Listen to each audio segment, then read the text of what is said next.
In the previous video, we looked at marking and giving feedback about individual questions to individual students, and we found that was really useful to identify misconceptions and ask them questions about how they were going to improve their knowledge and fill those gaps. And we said that they needed to answer those questions and respond in OneNote. So in this video, let's look at how we can do that, how we can get the form to our students in OneNote in this case, so that they can respond to the feedback we've given them and that we can see that they have acted upon that feedback, and so that the cycle is complete.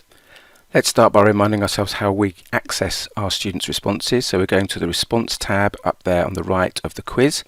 Click on that and we're going to go to Review Answers. So we click on Review Answers and I'm going to go down to Respondent 6, which is the one that we were working on in the previous video. And we will see that we have given feedback to Jennifer, our fictitious student, general feedback about the way in which she's done overall, in terms of success and lack of knowledge or gaps in knowledge, etc. And we've also given her feedback, haven't we, for each individual question where necessary. So now we've got to get this form back to her so that she can actually respond to and act upon the feedback that we've taken time to give her. So how do we do that? We're going to go up to the spots here where it says More Options for Responses. Click on that and you will see that it says Print Response. So let's click on that and we'll see what happens. Depending upon your setting at school, you may have your OneNote desktop as an option. You certainly will be able to print a hard copy, and that might be something you want to consider, or you could save it as a PDF, and we'll look at that option as well. But for now, let's go to OneNote desktop. We'll select that. It can still stay in color, which is fine, and then we'll print it, and let's see what happens. So before long you'll have this window that pops up and it will ask you where you want to print the insert.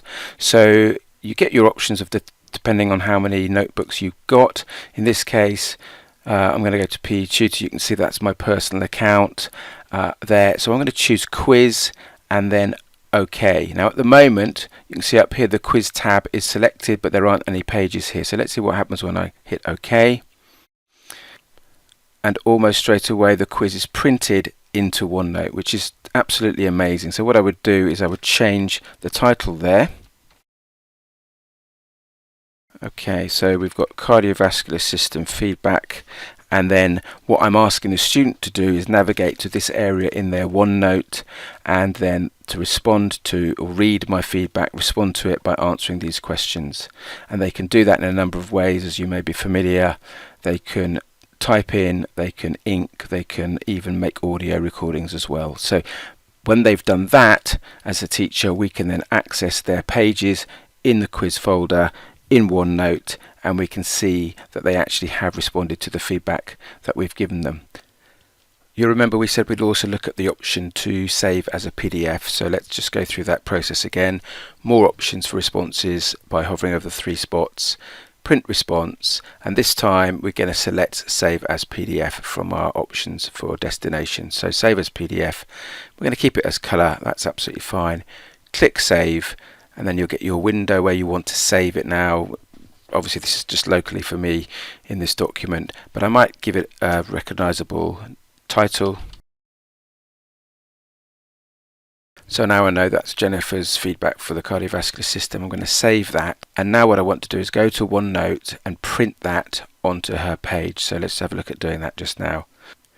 So we're in OneNote. This is the previous one that I imported previously by printing it. So let's just make another page over here, add page. At the moment it says untitled, but what we're going to do is go up to Insert here, click Insert, and then we're going to go to File Attachment, and we're going to select Jennifer's CV feedback and click Insert, and we'll be asked if we want to attach a file or insert printout.